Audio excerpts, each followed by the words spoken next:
Hi everyone. ఈరోజు వచ్చేసి poultry farm లాభమా నష్టమా దీని గురించి అయితే మాట్లాడుకుందాం. సో ఇది చెప్పడానికి మెయిన్ రీజన్ ఏంటంటే, చాలామంది కొంతమంది ఉంటారు కదా హైదరాబాద్లో 20,000 30,000కి వర్క్ చేసేవాళ్ళు. వాళ్ళు ఏమనుకుంటారంటే ఈ జాబ్ ఎన్ని రోజులు అని చేస్తాం, మనం ఇంటికి వెళ్ళి మన సొంత పొలంలో కొంచెం ఇన్వెస్ట్మెంట్ పెట్టి మంచి పౌల్ట్రీ ఫామ్ కట్టుకొని లైఫ్ హ్యాపీగా లీడ్ చేద్దామని కొంతమంది అనుకుంటారు. కాకపోతే వాళ్ళకి దీని గురించి పూర్తి అవగాహన అయితే ఉండదు. ఈ పౌల్ట్రీ ఫామ్లో ఉండే దాని నష్టాలు కానీ లాభాలు కానీ ఇంకా కంపెనీస్ చేసే మోసాలు ఇవన్నీ మనకు తెలియదు. సో దాని గురించి అయితే ఈ వీడియోలో ఎక్స్ప్లెయిన్ చేద్దాం అనుకుంటున్నా. సో ఈ కంపెనీ వాళ్ళు చేసే ఫస్ట్ మోసం ఏంటంటే ఈ పీసీ అనమాట. పీసీ అంటే ఏం లేదు, ప్రొడక్షన్ కాస్ట్. ఇప్పుడు మీరు చూస్తున్న చిక్స్ వచ్చేసి చాలా వీక్ ఉన్నాయి. వీటి కాస్ట్ మనకు పీసీలు ఎంత ఇస్తారంటే అప్రాక్సిమేట్లీ 40 రూపీస్ దాకా ఇస్తారు. కాకపోతే 40 రూపీస్ అంత వర్త్ కాదు. ఇది 40 రూపీస్కి మంచి A1 గ్రేడ్ పిల్లలు అయితే మనకు రావడం జరుగుతుంది. సో వాళ్ళు ఏం చేస్తారంటే వాళ్ళకి సపరేట్గా హ్యాచరీస్ ఉంటాయి. కంపల్సరీగా ప్రతి ఒక్క బ్రాంచ్కి ప్రతి ఒక్క కంపెనీకి కొన్ని హ్యాచరీస్ అనేది ఉంటాయి. సో వాళ్ళు ఏం చేస్తారు, ఏ గ్రేడ్ బి గ్రేడ్ అనేది మంచి మంచి ఓన్గా వేసుకునే వాళ్ళకైతే అమ్మేయడం జరుగుతుంది 40 రూపీస్కి. అండ్ మిగిలిన బి గ్రేడ్ సి గ్రేడ్ అలాంటి చాలా లో క్వాలిటీ పిల్లలు వచ్చేసి ఫార్మర్స్కి అనేది ఇవ్వడం జరుగుతుంది. సో కాస్ట్ వచ్చేసి సేమ్ 40 రూపీస్ దాకా ఇస్తారు. అండ్ పిల్లల్లో కాకుండా ఇంకా ఫీడ్లో కూడా సేమ్ అదే ఇస్తారు. బయట ఒక రేట్లు అమ్ముతారు, అంటే తక్కువ రేటు బయటకు అమ్మేసి మన ఫామ్లో వాళ్ళకి వచ్చేసి ఎక్కువ రేటుకి అమ్ముతారు.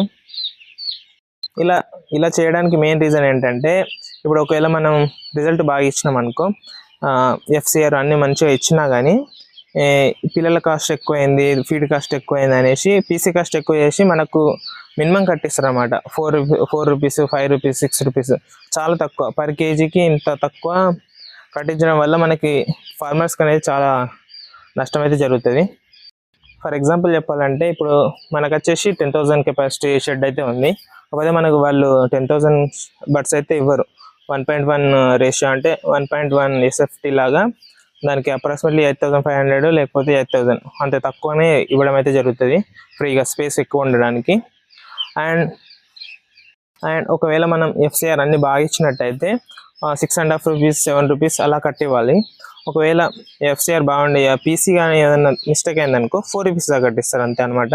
అంటే ఫరక్ ఎంత ఉంటుంది అంటే, ఇప్పుడు ఒకవేళ మనం మంచిగా మెయింటైన్ చేసి ఇస్తే 1,30,000 40,000 దాకా వస్తాయి ఒక బ్యాచ్కి. అండ్ ఒకవేళ FCR పీసీ ఇలాంటివి పోయినట్టయితే మనకు మినిమం 70,000 60,000 అంత మినిమం కట్టిస్తారు అనమాట. అది మనం జస్ట్ మన ఇన్వెస్ట్మెంట్ మందం కూడా సరిపోవు. ఇప్పుడు మీరు చూస్తున్నట్టు ఇప్పుడు బ్రూడింగ్ అయితే జరుగుతుంది. సో ఈ కరెంట్ వెళ్ళే మనకు అప్రాక్సిమేట్లీ 15,000 దాకా రావడం అయితే జరుగుతుంది. అండ్ ఉన్కకు కూడా అప్రాక్సిమేట్లీ 10 to 15,000 దాకా పడుతుంది. అండ్ లేబర్కి ఒక 10,000 15,000 వేసుకున్నా కానీ ఈజీగా మనకి ఒక 40,000 దాకా ఈ ఇన్వెస్ట్మెంట్కి వెళ్ళిపోతుంది. వాళ్ళు ఒక 17,000 80,000 మనకి ఇస్తే అసలు దానిలో అసలు ఏం మిగిలదు అనమాట మనకు అసలు. అందుకే చాలామంది పౌల్ట్రీ ఫామ్ కట్టుకున్న వాళ్ళు లాస్ అయిపోయి పౌల్ట్రీ ఫామ్ అమ్ముకున్న వాళ్ళు ఉంటారు, పొలం అమ్ముకున్న వాళ్ళు కూడా చాలామందిని చూసాం మేము. అండ్ అన్ని కంపెనీలు అలాగే ఉంటాయని అయితే చెప్పాను. కొన్ని కంపెనీస్ బాగుంటాయి, అంటే ఫార్మర్స్కు ఎక్కువ కట్టించే కంపెనీస్ కూడా ఉంటాయి. ఒక్కొక్క బ్యాచ్కి 2 lakhs అబవ్ కూడా వచ్చే ఉంటాయి. కానీ చాలా ఎక్కువ మట్టుకు అయితే ఈ ఫ్రాడింగ్ అనేది చాలా ఎక్కువ ఉంటుంది. కొంతమంది బ్రాంచ్ మేనేజర్స్ చేస్తారు, కొంతమంది సూపర్వైజర్లు ఫ్రాడింగ్ చేస్తారు. సో అందుకే మనం ఒక కంపెనీని ఎంచుకోవాలంటే చాలా ఇన్వెస్టిగేషన్ అయితే చేయాలి. చాలామంది ఫార్మర్స్ని అడిగి వాళ్ళ సలహాల మేరకు మంచి కంపెనీ ఏదో దాన్నే మనం సెలెక్ట్ చేసుకోవాలి. అండ్ ఒకవేళ మీకు ఎక్కడైనా తప్పు కనిపిస్తే మనకు ఎదురు తిరిగి ప్రశ్నించే ఒక ధైర్యం అయితే మనకు ఖచ్చితంగా ఉండాలి. బ్రాంచ్కి వెళ్ళి గొడవపడి మరి మన డబ్బులు, మన సొంత డబ్బుల్ని ఎలాగైనా తీసుకోవాలి, కసి మాత్రం ఖచ్చితంగా ఉండాలి.